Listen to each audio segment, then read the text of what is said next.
আসসালামু আলাইকুম, সবাইকে শুভেচ্ছা জানাচ্ছি। মাসুম মাহবুব সন্ধ্যার লাইভে আপনাদের সবাইকে আবারও স্বাগত জানাচ্ছি। এখনো পুরোপুরি সুস্থ হয়ে উঠতে পারিনি, এখনো গলা বসা অবস্থায় আছে। জি, আপনারা যারা কমেন্ট করছেন আমি সবাইকে মোটামুটি দেখতে পেয়েছি। শেরপুর বাগ কাসারা নাকি বাঘ রা, বাপরে বাপ, কঠিন নাম তো। প্রিয় দর্শক, সবচেয়ে ভয়ঙ্কর খবর হচ্ছে বাংলাদেশের জন্য, কারণ বাংলাদেশ দ্রুত তেল শূন্য হয়ে পড়তে পারে। ইন্ডিপেন্ডেন্ট দাবি করছে পৃথিবীর প্রথম কোনো দেশ হবে বাংলাদেশ, যারা খুব শীঘ্রই বড় রকম তেল সংকটে পড়তে পারে। ইতিমধ্যে আমার নিজের অবস্থাও খুব করুণ। আমার ড্রাইভার প্রত্যেক দিন যাচ্ছে, তেল পাচ্ছে না, ঘুরে আসছে। তাকে লিমিটেড করা হচ্ছে যে তুমি এখন থেকে এটুকু বেশি আর গাড়ি চালায়ও না। আমার গাড়িতে সিস্টেম তেল এবং গ্যাসও পাচ্ছে না। বলেন আলহামদুলিল্লাহ। এক মহা সংকটে দাঁড়িয়ে আছি। এখন আমাদের গাড়িগুলোকে সাইকেলের মতো বানাতে হবে, বুঝছেন? যখন তেল শেষ হবে আমরা সাইকেলের মতো চালাবো দরকার হলে।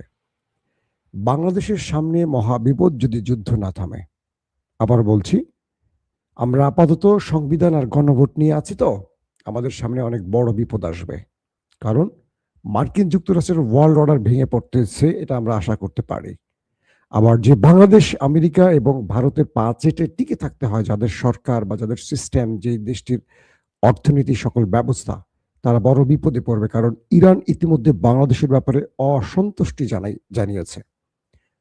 বাংলাদেশের যিনি রাষ্ট্রদূত, তিনি বলেছেন বাংলাদেশ ইরানে যে হামলা হয়েছে আমেরিকা ইসরায়েলের পক্ষ থেকে, তারা যে কি বলবো চিঠি পাঠিয়েছে, এখানে তাদের এই বক্তব্যটিতে খুশি নয় ইরান। কারণ তারা আমেরিকা এবং ইসরায়েলের নামটি উল্লেখ করেনি। এখন ধরেন যারা হামলা করেছে তাদের নামটি যে দেশ উচ্চারণ করতে পারে না, তাহলে বুঝতে পারছেন সেই দেশটির শেকড় কোথায়, তারা কাকে খুশি করতে চায়। বাংলাদেশের জনগণের আবেগ ইরানের প্রতি আছে, তাই একটা চিঠি লিখেছে। কিন্তু রাষ্ট্রে যারা ক্ষমতায় বসেছেন তাদেরকে হয়তো তারা কোনো বড় গিফট করেছে, বিজয় গিফট করেছে, সামথিং কিছু একটা গিফট করেছে, তাই তাদের নামটি উল্লেখ করে নাই। এটি ইরানের ভালো লাগে নাই। ইরান বলছে যে আমরা প্রথম কোনো দেশ যাদেরকে আমরা ফ্রি হ্যান্ড তেল নেওয়ার অনুমতি দিয়েছি, টাকা পয়সা কিচ্ছু চাই নাই। হরমুজ থেকে বাংলাদেশের জাহাজকে আমরা অনুমতি দিয়েছি। কিন্তু বাংলাদেশ অ্যাটলিস্ট একটা প্রতিবাদের ভাষায়, তো যে ভাষাটা আমাদের ভালো লাগতো, অ্যাটলিস্ট আমাদের হাজার হাজার মানুষ প্রাণ হারাচ্ছে, আমরা লড়াই করছি, আমাদেরকে উজ্জীবিত করতে পারত। আমি জানি না এটা বাংলাদেশ সরকারের কোন কৌশল। বাংলাদেশের মানুষ এখন পর্যন্ত ঢাকাতে বড় রকম শোডাউন করেছে কিনা জানি না। ফিলিস্তিনের জন্য হয়েছে এর আগে, এখন পর্যন্ত ইরানের জন্য আমরা দেখিনি। কারণ আমেরিকাকে কে অখুশি করবে? সেটা জামাত বলেন, বিএনপি বলেন, আওয়ামী লীগ বলেন, সবাই আমেরিকাকে খুশি করতে চায়। কারণ আমেরিকাই ক্ষমতায় বসায়, আমেরিকাই ক্ষমতা থেকে নামায়। আমাদের ভোটের আসলে কোনো ভ্যালু নাই। কারণ আমরা যাকে ভোট দিই সে কখনো ক্ষমতায় বসে না, ক্ষমতায় বসায় ইস্টাবলিশমেন্ট। ইস্টাবলিশমেন্ট বুঝেন তো? আমেরিকা, ইন্ডিয়া একটা বলয় তৈরি করে রেখেছে বাংলাদেশে। সেখানে প্রথম আলো আছে, দেবপ্রিয় ভট্টাচার্যের মতো লোক আছে, হ্যাঁ, সেনাবাহিনীর এক্স কিছু বড় বড় ব্যক্তি আছে, রানিং সেনা প্রধানরা থাকেন, ডিজিএফ এর একটা পার্ট থাকে, বাংলাদেশের বড় বড় এস আলমের মতো ব্যবসায়ীরা থাকেন। এস আলমকে দেখেন না, হাসিনার আমলে হাজার হাজার কোটি টাকা লুটপাট করেছে। বিএনপিও তাকে ছাতার মতো মাথার উপর ছাতা ধরে আগলে রেখেছে। কারণ টাকা লাগবে। রাজনীতি করে কেন? টাকার জন্য। যিনি আজকে এমপি হয়েছে তার হিসাব রাখেন, ফার্স্ট এমপি হয়েছে বিএনপির, 5 বছর পরে দেখবেন তার 100 ডবল টাকা বিদেশে চলে গেছে, এত টাকার মালিক হবে। যিনি এবার প্রথম মন্ত্রী হয়েছে, দেখবেন তার ব্যাংক ভরে গেছে, শুধু ব্যাংক ভরে গেছে না, উপচে পড়বে, তারপর বিদেশের ব্যাংকে চলে যাবে। এই টাকাগুলো কোত্থেকে আসবে? এই টাকাগুলো এভাবে আসবে, আমাদের গলায় পাড়া দিয়ে নেবে, আর এইভাবেই ইন্টারনাল গেইন করে আমাদের ব্যবসায়ীদেরকে বাড়তে সুবিধা পেয়ে দিবে, আর আমাদের ভোক্তাদের 12টা বাজিয়ে ছেড়ে দেবে। তো এস আলমরা বরাবরই বাংলাদেশের ক্ষমতাসীন হয়, সেটা হাসিনার আমল হোক আর বিএনপির আমল হোক বা আমলে হোক। কারণ এস আলমরা দুটো দলকেই পালে। আপনাদের মনে আছে 1/11 পর ডিজিএফ এর একটি অডিও ভাইরাল হয়েছিল, এটা ইউটিউবে এখনো পাবেন। এই যে আব্দুল আওয়াল মিন্টু, তার স্বীকারোক্তি ডিজিএফআই প্রকাশ করেছে, তার মুখের স্বীকারোক্তি।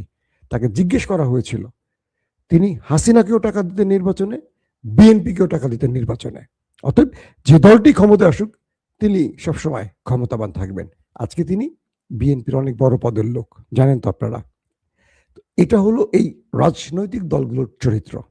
এরা দেশ বা জনগণের কথা বলবে, ভোট নেবে, কিন্তু কাজ করবে দল, নেতাকর্মী আর নেতাদের জন্য, রাষ্ট্রের জন্য কিছু করবে না। কারণ দিন শেষে এই ভোট তাদেরকে ক্ষমতায় বসায়ও না, এই ক্ষমতা থেকে সরায়ও না। তাদেরকে ক্ষমতায় বসায় কারা? ওই যে উপরের আব্বারা। আর কিছু বলতে চাই না, আমাদের প্রসঙ্গ এটা নয়। আজকে বড় অনেকগুলো খবর আছে, এর মধ্যে সবচেয়ে বড় খবরটি আসছে ইরানের একজন গুরুত্বপূর্ণ ব্যক্তিকে আজ আমাদের নেতা কাকুর দেশ অ্যাটাক করে মেরে দিয়েছে, তিনি শহীদ হয়ে গেছেন। এটা অনেক বড় একটি আঘাত বলে বিবেচিত হচ্ছে। এটা নিয়ে আমি ডিটেল বলবো, কে এই ব্যক্তি, তার অবস্থানটা কি সেটা আপনাদেরকে জানাবো।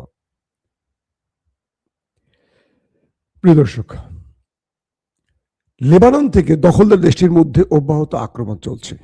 যে খবরগুলো পাওয়া গেছে গত মানে আমার লাস্ট নিউজের পর থেকে, সেখানে বলা হয়েছে যে দক্ষিণ লেবানন থেকে তারা বুধ, বৃহস্পতি এবং আজকে তো বৃহস্পতিবার, টানা সিরিজ অ্যাটাক করেছে। তারা রকেট, মিসাইল এবং ড্রোনের মাধ্যমে হিট করেছে। সকাল থেকে শুরু, রাত অবধি। রাতে কিছুটা বিরতি দিয়ে আবারও অ্যাটাক হয়েছে। নেতাকাকুর সামরিক বাহিনী ঢোকার চেষ্টা করেছে, তাদেরকে উড়িয়ে দিয়েছে, প্রচুর মার্কাবাকে ক্ষতিগ্রস্ত করেছে। বলা হচ্ছে রাত 8টায় সীমান্ত অঞ্চলে ব্যাপক রকেট অ্যাটাক চালিয়েছে হিজু বাহিনী। যখনই তারা সীমান্ত দিয়ে ঢোকার চেষ্টা করছিল, তাদের উপর রকেট হামলা করা হয়েছে, প্রচুর সংখ্যক ওপারে চলে গেছে বলা হয়েছে। এবং হাইফা থেকে টানা হাইফাতে ব্যাপক অ্যাটাক হয়েছে। আপনারা হাইফা জানেন, সেই দেশটির বাণিজ্যিক নগরী। সেখানে ভয়াবহ হামলা করেছে রকেট, মিসাইল এবং ড্রোনের মাধ্যমে। পাশাপাশি কিরাত আতা দখলদারদের একটি অঞ্চলের নাম, সেখানে সামরিক স্থাপনা, অস্ত্রের মজুদগার এবং সামরিক কমান্ডোগুলো যেখানে আছে, সেখানে মিসাইল ড্রোনে হিট করে সেগুলোকে লন্ড ভন্ড করে দেওয়া হয়েছে কিরাত আতায়। এটি হিজবুল্লাহর একটা বড় সাফল্য বলা হচ্ছে। এবং বিভিন্ন বসতিকে টার্গেট করে, দখলদারদের বিভিন্ন বসতিকে টার্গেট করে সিরিজ মিসাইল হিট করেছে। এবং সেখানে রাতে শুধু আকাশে আগুন আর ধোঁয়া দেখা গেছে। আগুনের মধ্যে ধোঁয়া দেখা যায়, অন্ধকারে কিন্তু ধোঁয়া দেখা যাবে না। আগুনের সাথে আগুন যখন ফুলকি দিয়ে উঠছে, সেই আলোতে ধোঁয়াগুলো দেখা গেছে, এমনটি বলা হয়েছে আল মায়াদিনের গণমাধ্যমে। পাশাপাশি মেতুলা, দখলদারদের আরেকটি অঞ্চল মেতুলা, সেখানেও ব্যাপক অ্যাটাক করা হয়েছে। এবং সেখানে সাইরেনের সাথে বহু মানুষের চিৎকার চেঁচামেচি শোনা গেছে। বলা হচ্ছে প্রচুর সংখ্যক আহত বা হতাহতের খবর পাওয়া গেছে। এবং সেখানে এই রকেট হামলার কারণে এখন পর্যন্ত সেখানকার পরিস্থিতি খুব বাজে অবস্থায় আছে, কারণ প্রচুর বাড়িঘর, স্থাপনা ধ্বংস হয়েছে। আলকান্তারা নামক স্থানেও ব্যাপক অ্যাটাক হয়েছে, সেখানেও দখলদারদের সামরিক ঘাঁটিকে রকেট এবং মিসাইলের মাধ্যমে অ্যাটাক করা হয়েছে। হিজবুল্লাহ মূলত যে কাজটি করছে, তারা সারফেস টু এয়ার মিসাইলগুলো ব্যবহার করছে। এবং তারা পাহাড়ি যে অঞ্চলগুলো আছে, দখলদারদের যে পাহাড়ি মানে সীমান্ত যে পাহাড়ি অঞ্চল, হিজু বাহিনী সেখানে করে কি, তারা আত্মগোপনে থাকে বিভিন্ন পাহাড়ের ভেতরে। এবং যখন শত্রুরা ঢোকে বা কোনো অভিযানে নামে, পাহাড় থেকে তারা অ্যাটাক করে। এই পাহাড়গুলো দুর্গম টাইপের, তো এখান দিয়ে যখন তারা ঢোকে, পাহাড়ের ভেতরে যে রাস্তা, বিভিন্ন পাহাড় থেকে তখন এরা বেরিয়ে আসে হিজু বাহিনী, এসে তারা অ্যাটাক চালায়। তখন দিক বেদিক ছোটাছুটি শুরু করে নেতাকাকুর বাহিনী, আইডিএফ। তখন তারা একটা গ্রুপ রকেট ছড়ে, একটা গ্রুপ গুলি বর্ষণ করে। আর যাদেরকে জীবিত পাওয়া যায় তাদেরকে পকেটে করে নিয়ে চলে যায়, যে চলো তোমাকে আমার লাগবে, তোমাকেই আমার লাগবে, বুঝছেন। গলার মধ্যে আওয়াজ বেরোতে খুব কষ্ট হচ্ছে। চট্টগ্রাম মাইজপাড়া হালি শহর থেকে দেখছি, জি বেলায়েত হোসেন ভাই। তো দ্বিতীয় যে গুরুত্বপূর্ণ খবরটি পাওয়া গেছে সেটা ইরানের একটা বড় কি বলবো দুর্ঘটনায় বলা যায়। কামাল খারাজি তিনি হলেন ইরানের আলী লারিজানির পর একজন সুপ্রিম লিডার। বলা হচ্ছে এই কামাল খারাজি যিনি যুদ্ধের সবচেয়ে বড় ক্যারেক্টার ছিলেন এই মুহূর্তে, তার সাথে আরবের যোগাযোগ চলছিল। আমেরিকা যুদ্ধবিরতির যে প্রস্তাবগুলো দিচ্ছিল পাকিস্তানের মাধ্যমে কিংবা আরবের মাধ্যমে বা তুরস্কের মাধ্যমে, এই মাধ্যমটা ছিলেন কামাল খারাজি। তার সাথে আলোচনা হতো। তিনি ইরানের মূল আলোচক হিসেবে কাজ করতেন, যেটি পূর্বে করতেন আলী লারিজানি। যখন আমেরিকা কামাল খারাজির কাছে তার বক্তব্য তুলে ধরেছিল এবং আমেরিকা হয়তোবা একটা ফেস সেভিং পাচ্ছিল ইরানের কাছে, এরকম বলা হচ্ছে, কারণ আমেরিকা ইরানের শর্ত মেনে নেবে এরকম একটি আশঙ্কা তৈরি হয়েছিল সাম্প্রতিক ডোনাল্ড ট্রাম্পের অনেক বক্তব্যের কারণে। ইসরায়েল বুঝতে পারছে যে এই যুদ্ধ থেকে আমেরিকা কেটে পড়তে চায়, তাহলে আলোচনাটা বন্ধ করে দিতে হবে। ইসরায়েল কি করলো? ইরানের এই গুরুত্বপূর্ণ লিডারকে স্ট্রাইক চালিয়ে মেরে দিল। শুধু তাকে নয়, তার পুরো পরিবারকে মেরে দিল। দুটো প্রশ্ন তৈরি হতে পারে আবারও। এক, এই টার্গেট ব্যক্তিরা কেন তার বাসভবনে থাকছেন? তারা কি মৃত্যুকে পরোয়া না করছে না? এটি তো ঠিক আছে। এই সময়ে এই গুরুত্বপূর্ণ ব্যক্তিদের খুব প্রয়োজন ইরানের জন্য, এই মেধাবী লোকগুলোকে। 2 নম্বর, তিনি যে বাসভবনে ছিলেন এখন পর্যন্ত জানি না যে তিনি কি সেখানে স্থান পরিবর্তন করে আছেন নাকি এটি তার নিজের বাড়ি। এটি হয়তো পরবর্তী সংবাদে জানাবো। তার মানে কি এখনো মোসাদের এজেন্টগুলো ইরানের গুরুত্বপূর্ণ জায়গায় বসে আছে? আজকের আরেকটি গুরুত্বপূর্ণ খবর, এই খবরটি আসার আগে আরেকটু আমি আপনাদের বলে দিচ্ছি যে আজারবাইজান দিয়ে ইরানের ভেতরে মোসাদের একটি গ্রুপ ঢুকেছে এবং তারা মার্কিন এবং ইসরায়েলি তৈরি একটি ডিভাইস, প্রায় 150 ডিভাইস তারা ইরানে প্রবেশ করিয়েছিল। এই ডিভাইসগুলো খুবই ভয়ঙ্কর ডিভাইস। এগুলো শত্রুর যে ইরানের ভেতরে আনার অনেকগুলো কারণ ছিল। এগুলোর মাধ্যমে পুরো অবস্থানটাকে শত্রু নির্ণয় করতে পারত। অর্থাৎ আমেরিকা এবং ইসরায়েল তার দেশে বসে ইরানকে লক্ষ্য করে আঘাতের জন্য যেই তথ্যগুলো পাওয়া দরকার এই ডিভাইসের মাধ্যমে পেতে পারত। খুবই অত্যাধুনিক, মূল্যবান এবং ক্ষমতা সম্পন্ন ডিভাইস। ইরান এই পুরো চালানটাকে ধরে ফেলেছে। শুধু ধরেছে না, সঙ্গে মোসাদ এজেন্টরাও আটকা পড়ে গেছে ইরানের জালে। বলা হচ্ছে যে ইরান এখানে কয়েকটি সূত্র একসাথে কাজ করিয়েছে। এক, ইরানকে রাশিয়ান এবং টার্কিশ এজেন্টরা কোনো তথ্য দিয়ে হেল্প করতে পারে ধারণা করছে আমেরিকা এবং ইসরায়েল। বলছে যে আজারবাইজানে রাশিয়ার অবস্থাটা আছে, কারণ আজারবাইজানে রাশিয়া কিন্তু তার অস্ত্র রাশিয়া কি করে খাদ্য ওষুধের নাম করে যে গাড়িগুলো পাঠায় তার মধ্যে করে আধুনিক অস্ত্র দিয়ে দেয়। এখন প্রশ্ন করবেন কি অস্ত্র দিল রাশিয়া? আপনারা জানেন যে রাশিয়ার ইরান যে ড্রোনগুলো মারছে, শাহেদ ড্রোন, তো রাশিয়া ইরানের কাছ থেকে এই ড্রোনগুলো ইউক্রেন যুদ্ধে নিয়েছিল, ইউক্রেনের বিরুদ্ধে অ্যাটাকের জন্য। পরবর্তী রাশিয়া এগুলোকে আরো আপডেট করে, এখানে জেট ইঞ্জিন বসানো হয়, উন্নত মানের নেভিগেশন সিস্টেম বসানো হয়, যাতে করে আকাশে এটা দানবীয়ভাবে শত্রুকে মোকাবেলা করার জন্য তার স্পিডকে কন্ট্রোল করতে পারে, স্পিড বাড়াতে পারে, এবং উন্নত আধুনিক নেভিগেশনের জন্য খুব পারফেক্ট জায়গায় এটা হিট করতে পারে, একদম যেখানে বলবেন সেখানে হিট করবে। তো ইরানের এই শাহেদ ড্রোনগুলোকে, এটা মার্কিন যুক্তরাষ্ট্রের অভিযোগ যে রাশিয়া এগুলোতে জেট ইঞ্জিন এবং নেভিগেশন সহ আরো আধুনিক যন্ত্রপাতি বসিয়ে এটাকে এমন একটা উচ্চতায় নিয়ে এসেছে যেটা আমেরিকাকে এই ড্রোন ধ্বংস করতে হলে অনেক মূল্যবান প্রতিরক্ষা ব্যবস্থা করতে হয়, মিসাইল মারতে হয়, তারপরও ব্যর্থ হয় বারবারই।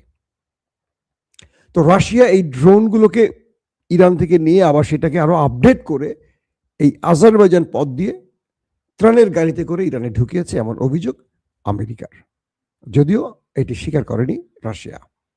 তো বলা হচ্ছে সেই পথ ধরে আজারবাইজানে কিন্তু প্রচুর ইসরায়েলিরা আছেন। জানেন আপনারা আজারবাইজানের সাথে ইসরায়েলের সম্পর্ক ভালো। তো বলা হচ্ছে সেখানে রাশিয়ান এবং তুরস্কের MIT এদের কোনো সাহায্য পেয়েছে যারা অগ্রিম তথ্য ইরানকে দিয়েছে। 1। 2 নম্বরে বলা হয়েছে যে ইরানের হিউম্যান এজেন্সিগুলো, অর্থাৎ ইরান সেখানে প্রচুর সংখ্যক সাধারণ মানুষের মধ্যে তার এজেন্সিকে ঢুকিয়ে দিয়েছে, অর্থাৎ সন্দেহভাজন ব্যক্তিদেরকে টার্গেট, সীমান্তের কোনো দোকানে, চা দোকানে বলেন, যে কোনো জায়গায় কোনো একজন শ্রমিক, তারা কিন্তু ইরানের গোয়েন্দা বাহিনীর লোক।